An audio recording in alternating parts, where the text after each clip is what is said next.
In this video, we're going to talk about variables. So variables are very important in programming. We use them all the time. They look a lot like variables in math, right? So you're used to x equals 5 in math. So you might want to type something like that, x equals 5. In your Java program, you see I cannot do that. It gives me a little red line. It says x cannot be resolved to a variable. And it tells me can I create a local variable. I click on that and it's fixed. How was it fixed? Well, it added this word int just before the letter x, and what that is, that's telling the Java program that the variable x is of type integer. That means that I can only put integer numbers in the variable x. So when you see this statement right here is saying put the number 5 in x, and then I'm going to print out x like that. So let's run that program. I click there and it runs it and prints out the number 5. If I go back and change that to a 9, I run the program again. It says print out the number 9. So you see how this works. I put a number in the variable and it prints it out. Okay, I can have more than one variable, right? So I can have variable y is 13. And then I'm printing x, and let's print out y right after that. Sorry, system.out.print y semicolon, and run it, and it prints out 9 and 13. I can say put this y here and print out y and then x, and now what is it going to print out? Well, 13 and 9, very good. What if I said x plus y? What is it going to print out then? Let's run it. 22 and 9, right? So it adds the value of the variable x plus y and prints that out. I could also, put a number there. Run that. There you go. So it's 22, 13 plus 9 plus 8. It prints out the result of that, which is 30. And then I print out x. X is still, you see in the next line, x is still 9, right? Because I printed it out. But that doesn't have to always be the case, right? I can change it. So I can go over here and say, oh, x is now 55. And when I run this, what do you think is going to happen? Let's see.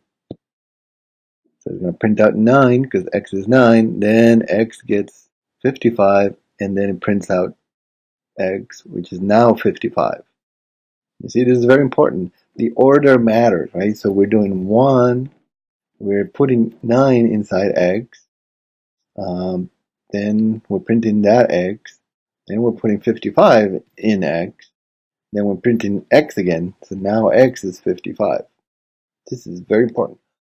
These are going to change a lot. All the while, y was 13, but we never used it. So we can also use it multiple times. So if I wanted to print x a bunch of times, I can just do that. Run that. And it's going to print 55 a bunch of times.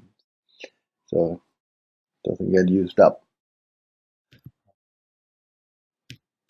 Now, what about the variable name x? So you can pick whatever variable name you want. I picked x, but I could pick, the name Bobby. That works, right? Now there is an error because you see I'm trying to print out variable x, and x doesn't exist anymore, right? I never declared a variable x. I only have Bobby and y. So I can never print that out. I cannot print out x because it doesn't exist. So I would have to either change all these x's to Bobby or declare the variable x. I'm going to change all these. and now the program works. The other thing I forgot to mention is right here in this line, you see I'm putting the number 55 into Bobby. In the first, this line here, I'm putting the number 9 into Bobby, and I also have this int. So why is the int word here and not here? That is because here I am declaring the variable Bobby, right? So I'm saying Bobby is a new variable that is of type integer, and I get the number 9. I could split it up, that one line, into these two lines. So I can say Bobby is going to be an integer, and then another line, Bobby gets 9. And this is perfectly fine. This also works the same way. But it requires a little more typing, right? So we generally don't do that. Instead of doing that, we just do it like here. We say y is an integer. Oh, and by the way, it has the number 13 in it. So you're going to see that a lot. Now, the variable names themselves, y can be a variable. Variable names have to be, words, English words. Right? Hello. But you can also use numbers, right? So you can say hello 445. That's a variable name. Hello 1. That is a viable variable name. You generally want to start your variable names with a lowercase letter. You cannot start a variable name with an integer, with a number like that. 3, say 3 times. That is not a good variable name, and it tells you like right there because it starts with the number 3. So you have to start your variable names with a letter. We prefer lowercase, but you could start it with an uppercase. And of course, you cannot have dashes in them. You can have an underscore like that. But the preferred method for variable names is like so. So if you have the number of limes you have today, you can write limes today. If you need 2 words, you just start the second word with a capital letter, like that. And of course, no spaces. You cannot put a space there. That's a problem. So a variable name cannot have any spaces or really any weird characters, only the underlying character. And it has to start with a letter.